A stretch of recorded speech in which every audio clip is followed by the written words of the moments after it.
文廣好記得同梁美芬、陳國偉相識超過15年。梁美芬係文廣喺從政路途上嘅學習對象，而陳國偉就係社區工作上邊互相扶持嘅好拍檔。九龍西充滿住我哋珍貴嘅回憶。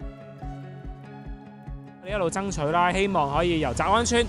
連接一個行人嘅天橋升降機咧，去到李鄭屋村游泳池嗰度。咁但係其實咁多年咧，就嗰個就要等啦。咁但係其實唔係都完全冇任何成果嘅。舉例，其實由澤安村落去石硤尾嘅山咧，頭先我哋提到，除咗之前係要搭小巴之外咧，其實就要行一條好長嘅斜路嘅。咁其實我哋都期望咧，透過石硤尾嘅整體白田村石硤尾嘅重建咧，可以能夠有啲通道係可以由澤安村一路去到石硤尾村下邊嘅。咁所以其實我哋而家企緊呢個位置咧，其實就有一個行人天橋，就由澤安村過到嚟啦。而喺我哋側邊咧，就係嚟緊呢個白田村嘅重建嘅其中一個地盤。咁之後起好咗之後啦，個天橋落到嚟就會去到白田村嘅一個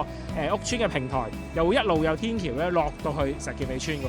其實呢個咧都係我哋即係算係一步一腳印嘅成果。即係阿文廣同埋各位，我哋真係合作好多年喺地區，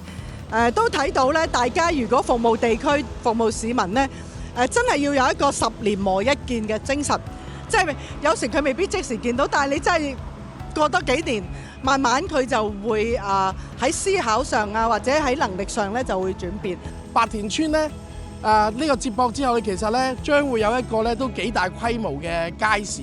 其實咧，對於咧澤安村嘅居民係非常非常之期待啊！咁所以咧，到時候如果我哋咁樣有一個行一條嘅少少嘅距離啦，有條天橋，其實就可以去讓白田村嘅一啲嘅配套啦，都可以咧一齊去服務埋澤安村嘅街坊啦。其實呢啲就係我哋開心嘅來源嚟嘅，咁我哋好希望啦，同市民咧都係繼續，因為我真係好深信咧，尤其是喺民生嘅問題上咧，民間嘅智慧咧係非常之重要嘅。九龍西係多元發展同埋富有人情味嘅地方，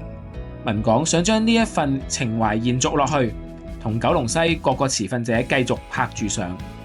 12月7日，請投3號梁文廣。